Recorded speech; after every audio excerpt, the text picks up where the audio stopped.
Hello everyone, this 5-minute solution will show you how to remove Facebook business page admin from Meta Business Suite account. So if you have added someone as admin for your Facebook page and now you want to remove the admin from your Facebook business page, follow these steps to do it.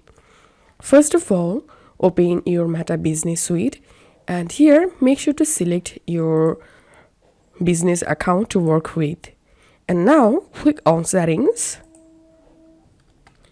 and here select people, and here you will get all of your admins and other peoples you added to your Facebook page to handle.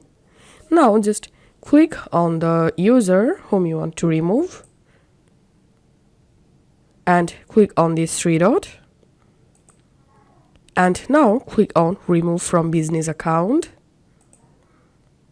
And now all you have to do is just click on remove and the admin or user will be removed from your Facebook page. So this is how we can do it.